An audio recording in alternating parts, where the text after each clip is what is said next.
Words of our Lord Sri Aurobindo. Our Lord Sri Aurobindo says, strength, if it is spiritual, is a power for spiritual realization. A greater power is sincerity. The greatest power of all is grace. I have said times without number that if a man is sincere, he will go through, in spite of a long delay and overwhelming difficulties. I have repeatedly spoken of the divine grace. I have referred many number of times to the line of Gita, I will deliver thee from all sin and evil. Do not grieve. With love and blessings, says our Lord Sri Aurobindo.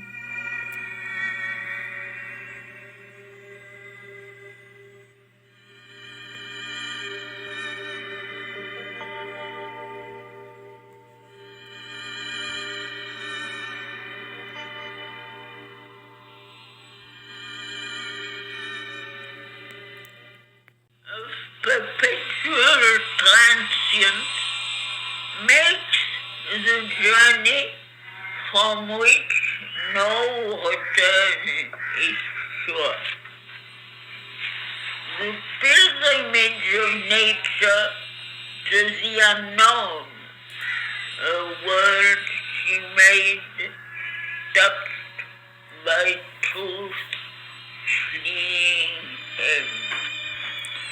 It seized in imagination and confined a painted bird of paradise in a cage.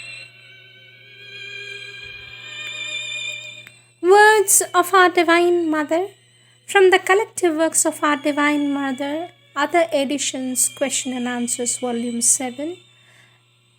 Topic Sutras.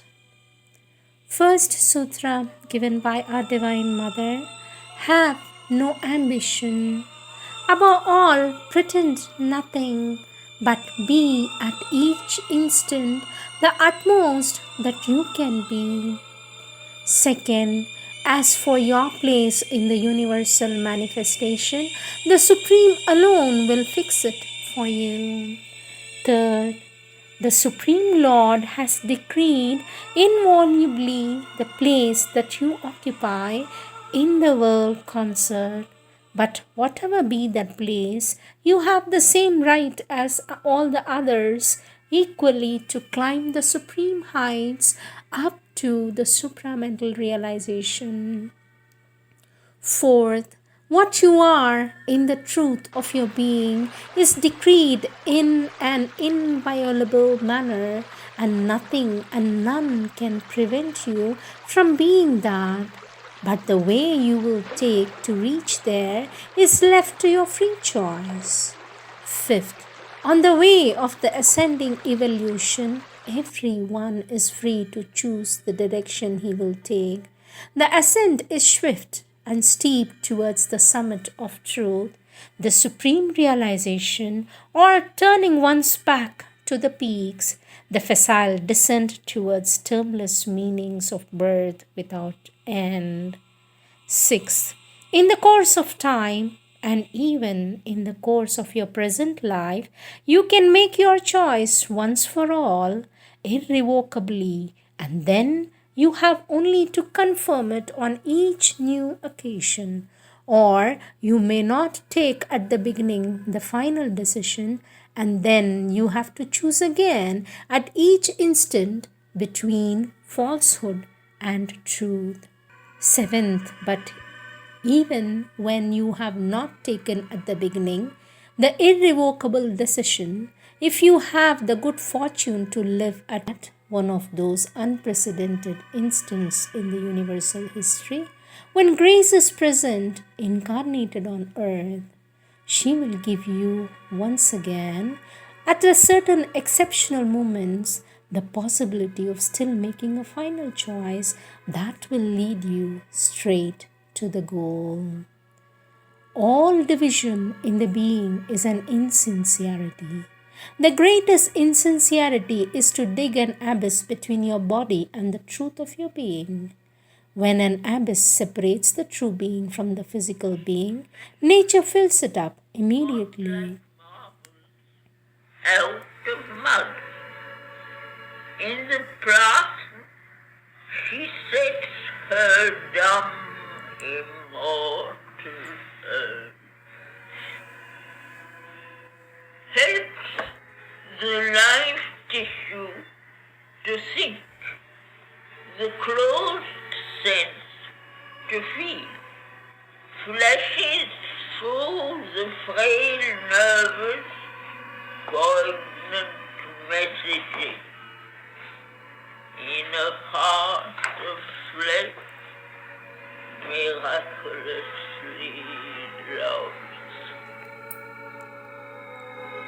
Nature fills it up immediately with all kinds of adverse suggestions, the most formidable of which is fear, the most pernicious is doubt. Allow nothing anyway to deny the truth of your being, then you will be sincere.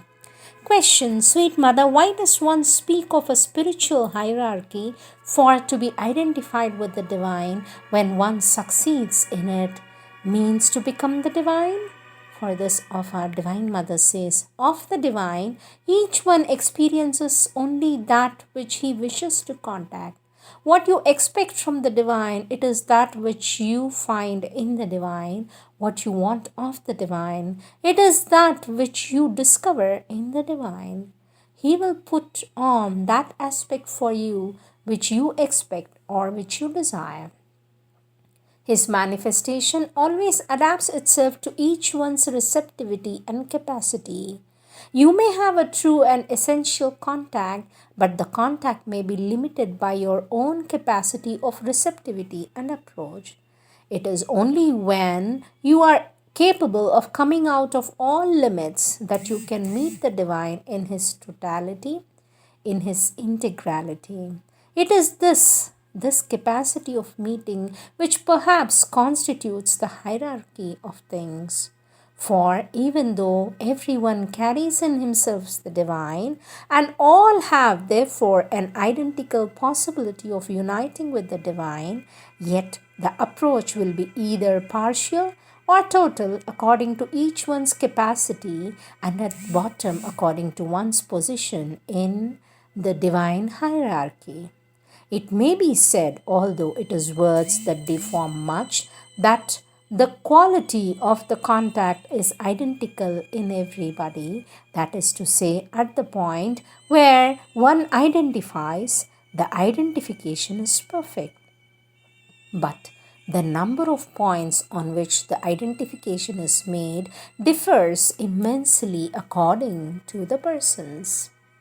Imagine you are approaching the divine by a certain way you have chosen, the way of knowledge, for example, as it is generally done. You limit yourself to that way alone and you follow it, eliminating from your consciousness and your life everything that is not that. As you follow only one aspect of the divine, you advance much more quickly and your approach is much more direct and immediate.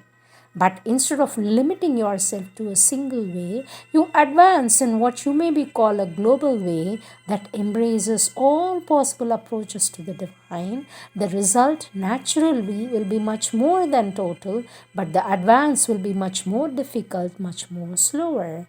And the more you want your approach to be integral, the more naturally it becomes difficult, complicated, long, and laborious. A divine mother says, even if you follow only one path at the moment when you reach your goal, that is to say,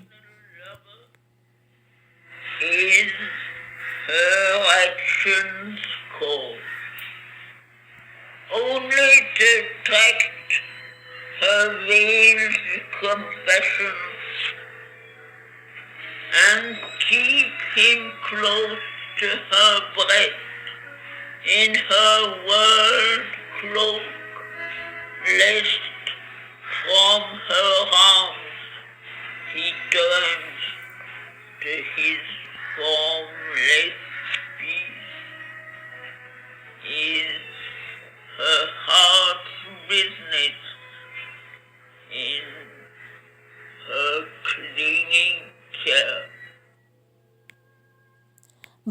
even if you follow only one path at the moment, when you reach your goal, says our Divine Mother, that is to say, when you are identified with the Divine, your identification is perfect in itself. Only it is partial and perfect at the same time.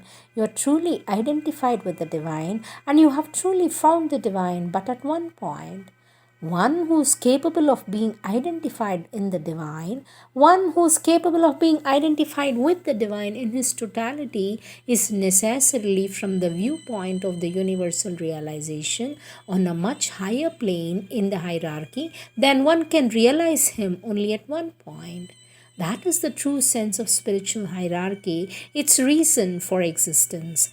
Otherwise, it would have no basis because the moment you identify yourself perfectly. From this point of view, all who are united with the divine are equally perfect, but they are not equally complete.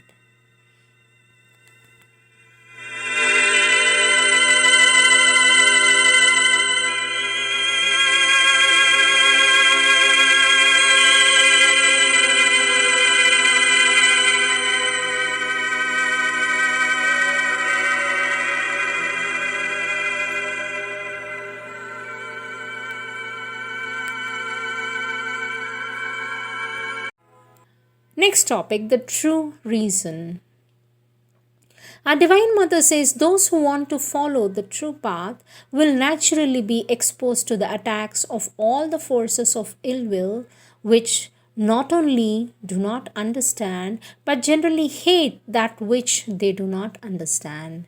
If you are troubled, vexed, even discouraged by all the spiteful stupidities that people may say about you, you will not be able to advance much on the way.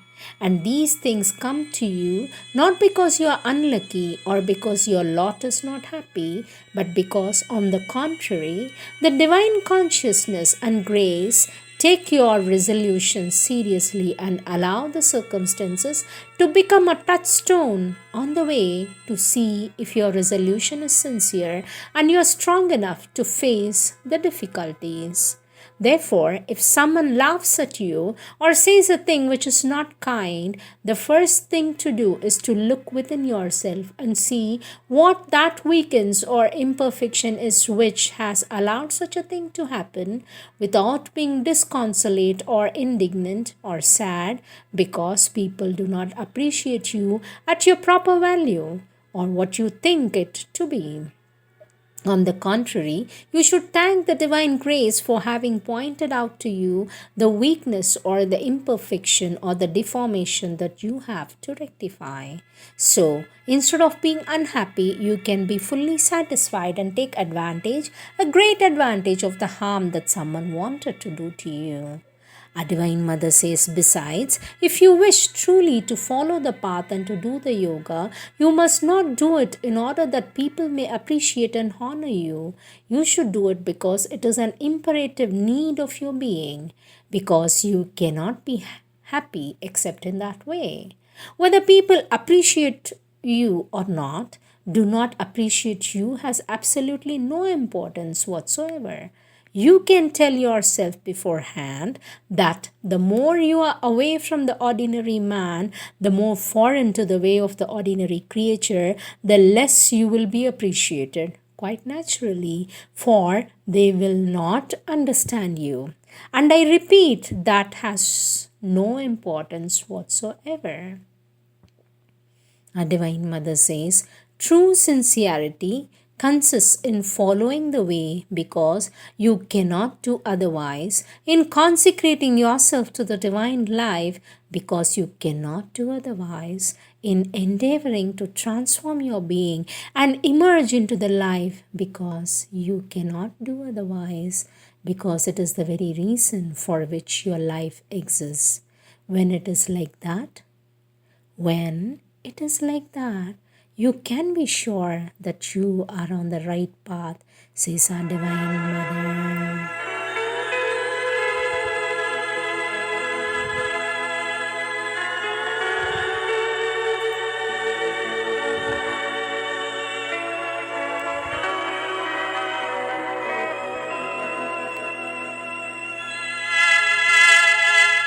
Our Divine Mother says, to be plastic to the Divine means not to set against Him the rigidity of preconceived ideas and fixed principles. And this requires a great strength. For the more you are plastic to the Divine will, the more you come in conflict with the human wills that are not in contact with the Divine will. No two combinations, no two moments in the universe are similar. Nothing is reproduced exactly. There are analogies, there are similarities, there are families of movement that can be families of vibrations. But there are no two things that are identical, neither in time nor in space. Nothing is repeated, otherwise, there would be no manifestation, no becoming. There would be only one creation, one single thing. Our Divine Mother says manifestation is just this diversity. It is the one that spreads itself out in the many endlessly.